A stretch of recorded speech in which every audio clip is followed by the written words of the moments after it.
5월 5일은요 한국에서 어린이 날입니다. 어린이날 되면은 참 어린이들이 행복한 날이죠. 지금도 어린이날을 하고 있는 걸로 알고 있는데 저도 어린이날, 여러분들 다 어린이날을 아마 겪어보시지 않았나 생각이 듭니다. 어린이날이 되면은 이 어린이들이 소원 하나씩 성취하는 날 아니겠습니까? 평상시에 이제 저 같은 경우에는 이제 어린이날 되면은 놀이동산을 그렇게 가고 싶었습니다. 그래서 놀이동산 너 뭐 하고 싶니 그러면은 놀이동산 가고 싶다.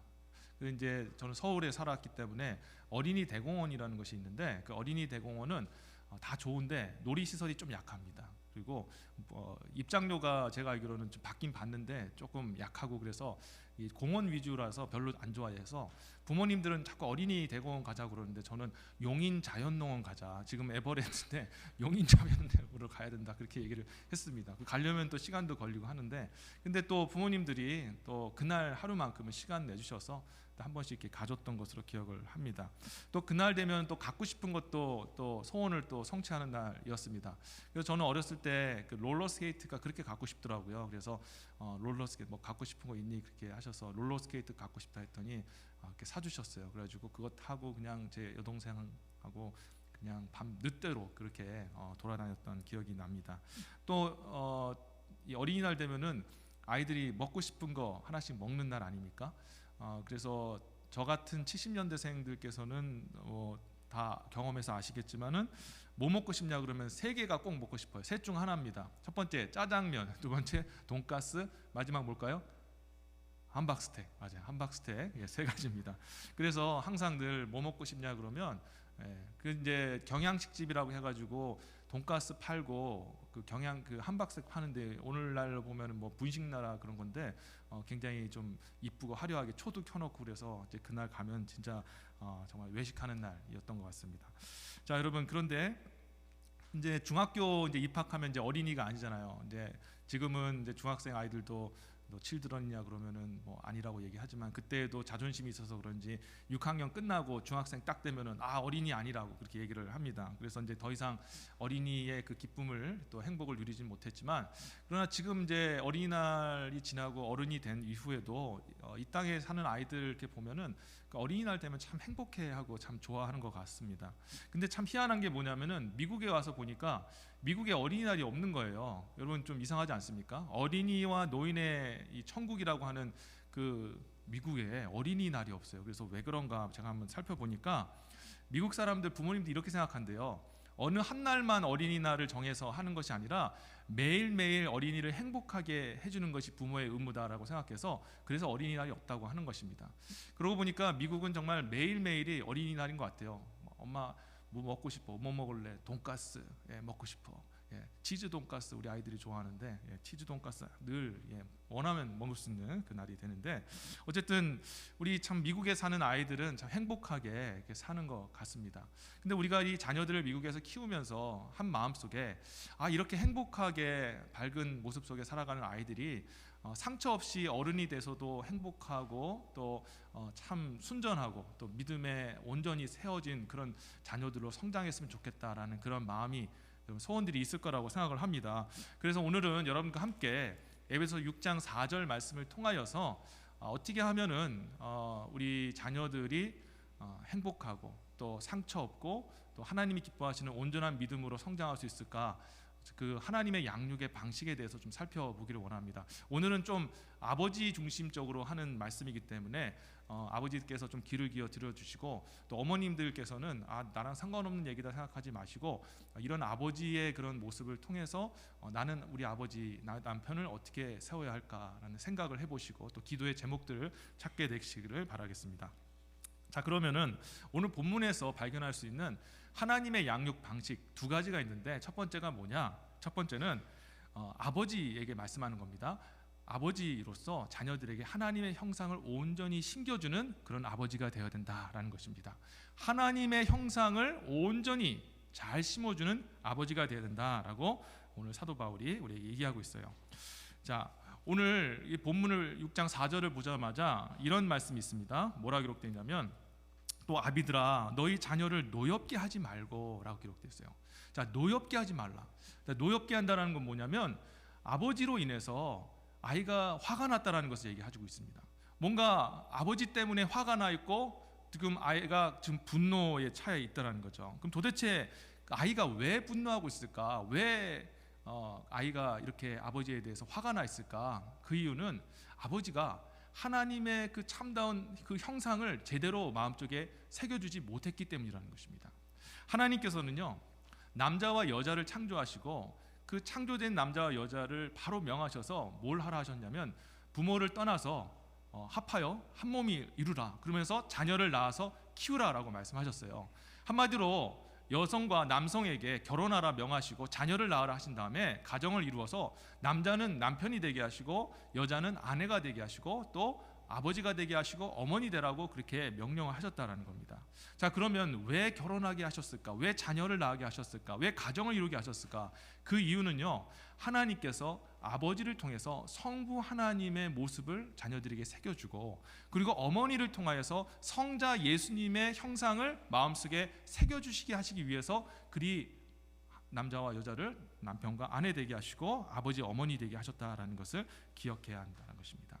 여러분, 그래서 아버지의 사명은 뭐냐면요, 아이들에게 하나님의 바른 형상과 모습, 하나님의 온전하신 그 인격과 성품을 전해주는 것, 그 아이들 마음속에 새겨주는 것, 그것이 아버지가 해야 될 사명이라는 것입니다. 그 일을 위하여서 하나님께서 우리 아버지들에게 주신 것이 있는데 바로 그것이 아버지의 권위입니다. 하나님은 권위의 하나님이시죠. 하나님은 모든 사람들이 다 하나님 말씀에 순종합니다. 그분이 말하시면 모두가 다 합당하게 받아들이고 순종합니다. 이것을 권위라고 얘기를 합니다.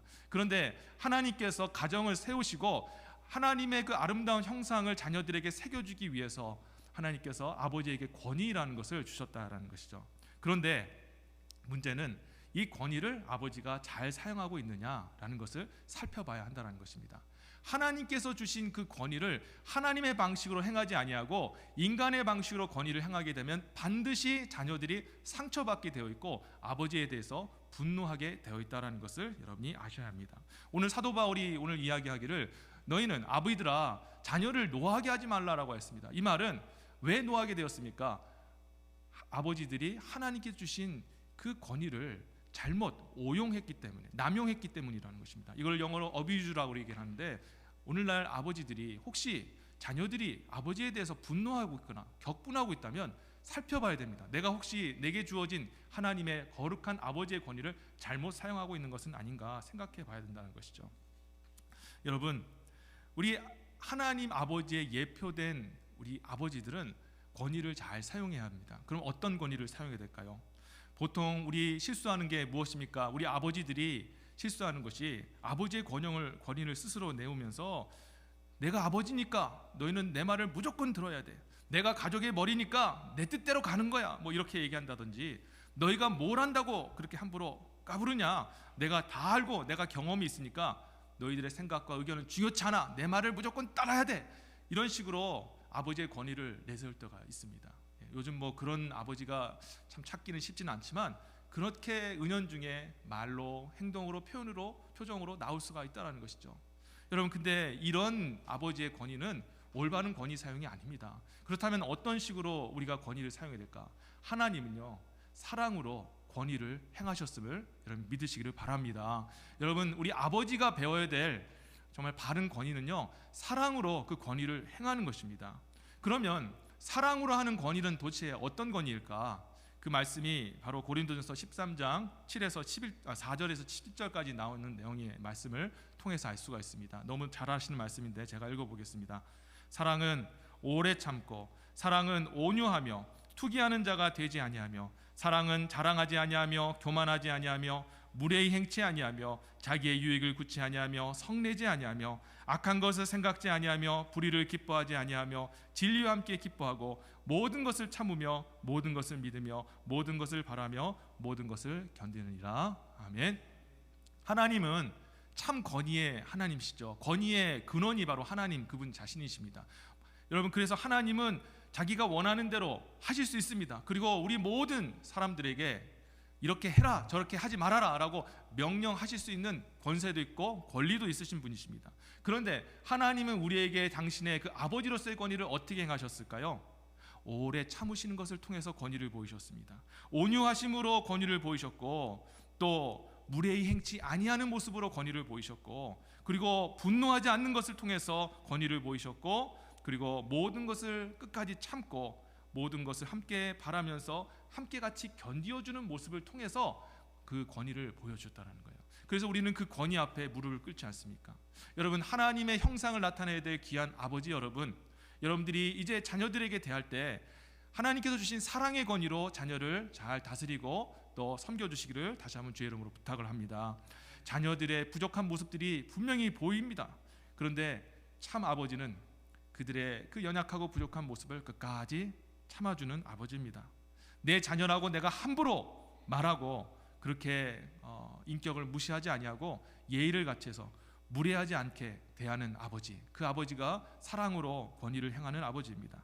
또한 자녀들이 부족하고 연약한 모습이 보인다 할지라도 끝까지 자녀들에게 믿음을 주면서 잘 될 것이다, 그렇게, 그리고 자녀들의 지금 모습이 연약하다 할지라도 끝까지 믿어주는 아버지, 그 아버지가 진정한 사랑의 권위를 행하는 아버지입니다.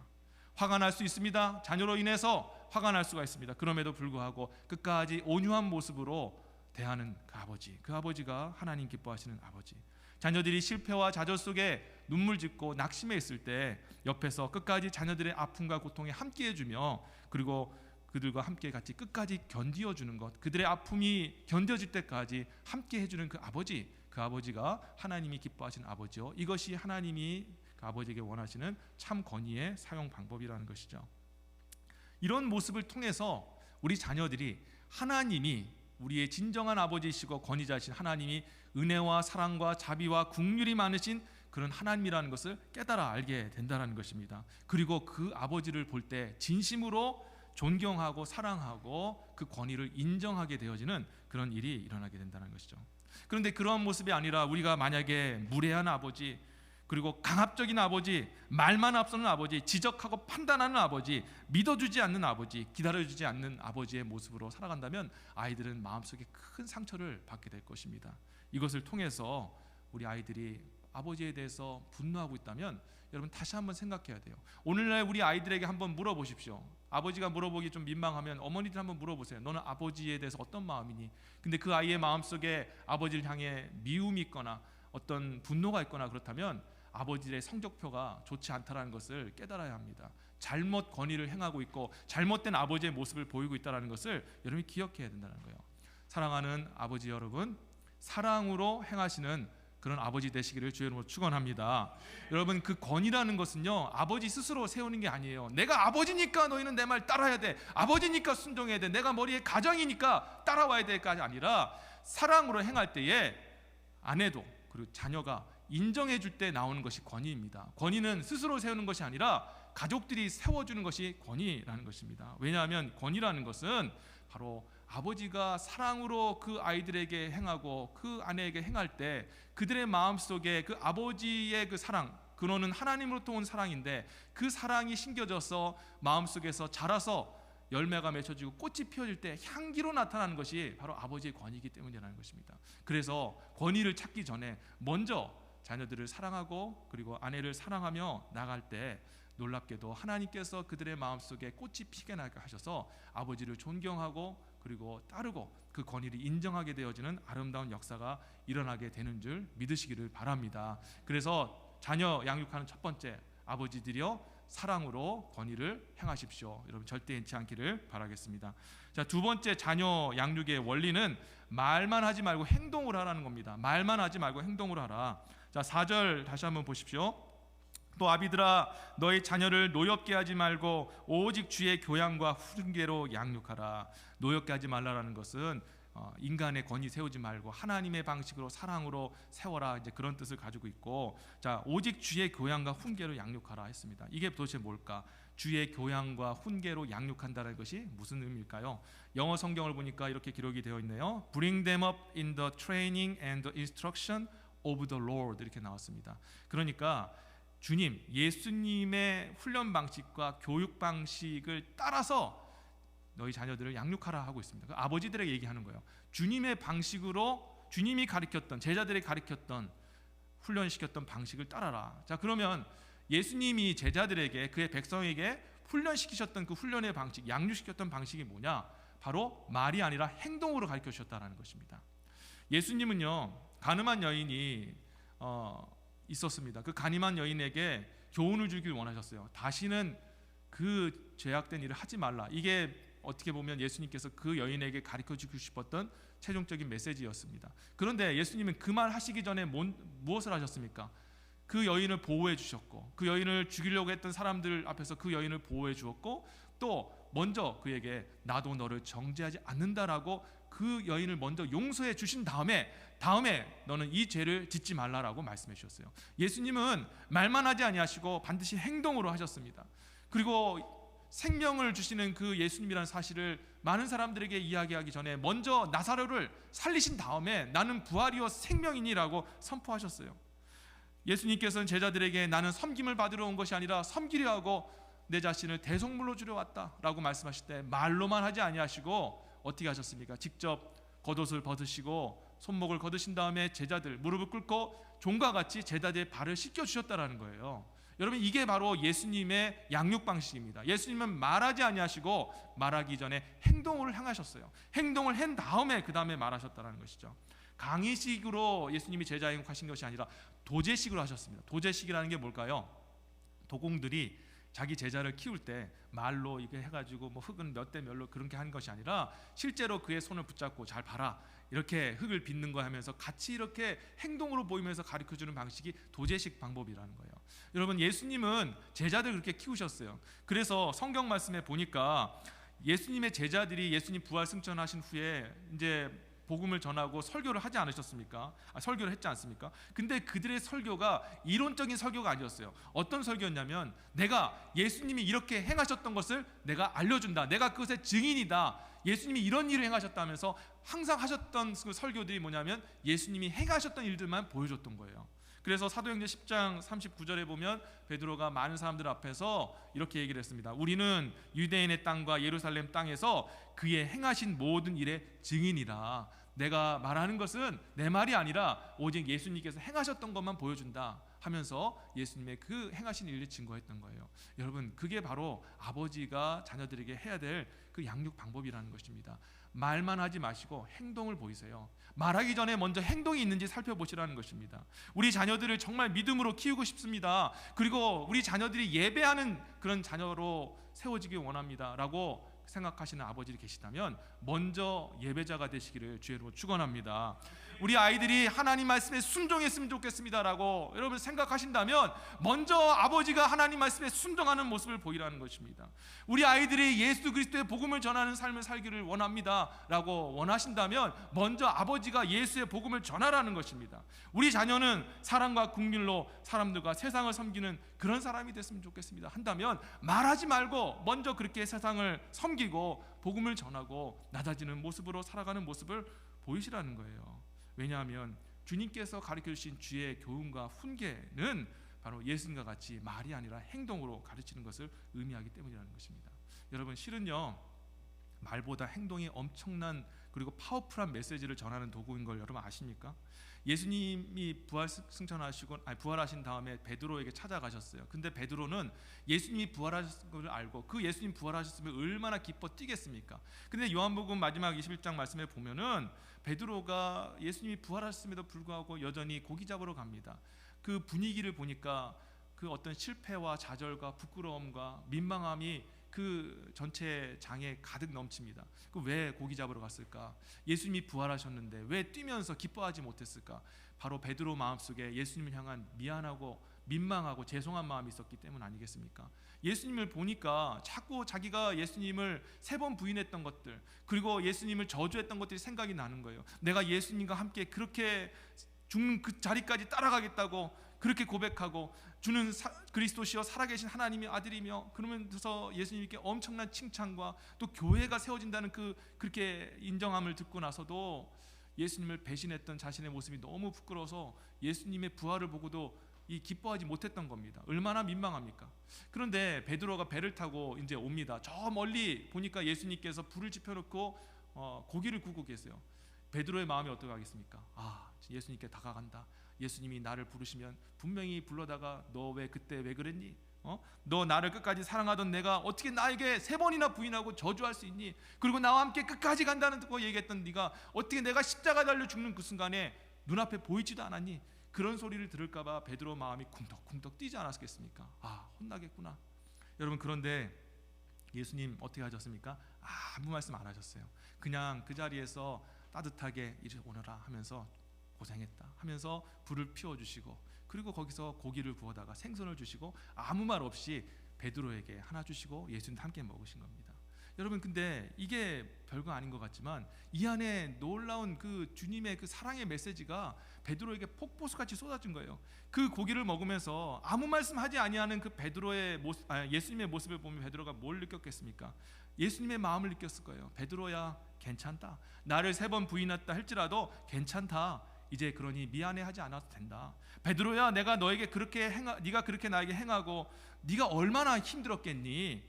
얼마나 힘든 시간을 보냈는지 나도 안다. 내가 정죄하지 않는다. 베드로야, 이리 와서 같이 나랑 식사하면서 쉬면서 다시 한번 힘을 내보자. 다시 한번 일어나 보자.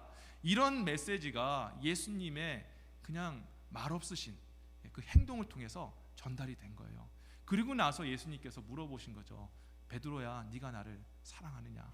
그때 베드로가 주님, 제가 사랑합니다. 이렇게 사랑합니다라고 고백할 수 있는 이유는 그 예수님의 말없는 행동을 통해서 그 가정 가운데 베드로가 힐링이 되고 회복이 되었기 때문이라는 것입니다. 여러분, 우리 아버지가 그런 모습으로 자녀들에게, 아내에게 대해야 될 줄 믿습니다. 행동이 아니라 말이 아니라 행동으로 보여주는 그 행동이라는 것 자체가 엄청난 파워력이 있습니다. 예수님은 먼저 행동으로 보이셨어요. 말로 하지 않으셨습니다. 여러분, 말은요 우리의 머리에 꽂히지만 우리의 행위는 우리의 영혼에 새겨진다는 것을 여러분 기억하시길 바라겠습니다. 이제 말씀을 맺도록 하겠습니다. 바른 인격과 온전한 믿음과 상처 없이 우리 자녀들이 잘 자라기를 우리 부모님들이 소원하시지 않겠습니까?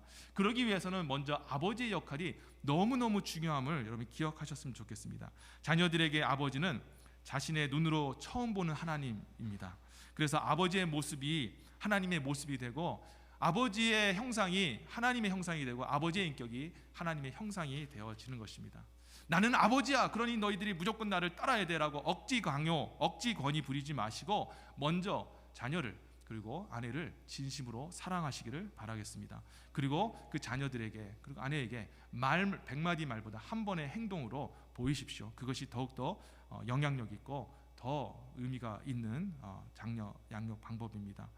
여러분, 마지막 어머니들에게 부탁을 드립니다. 여러분, 어머니들 꼬숩다, 우리 목사님이 오늘 남편들 하고 싶은 얘기를 했다 생각할지 모르겠지만 어머니 주일이 있으니까 기대하시고 여러분, 어머니에게 마지막으로 부탁드리고 싶은 건 뭐냐면요, 하나님께서 아버지를 가정의 권위자로 세우셨는데 함께 좀 아버지를 세워주셨으면 좋겠습니다.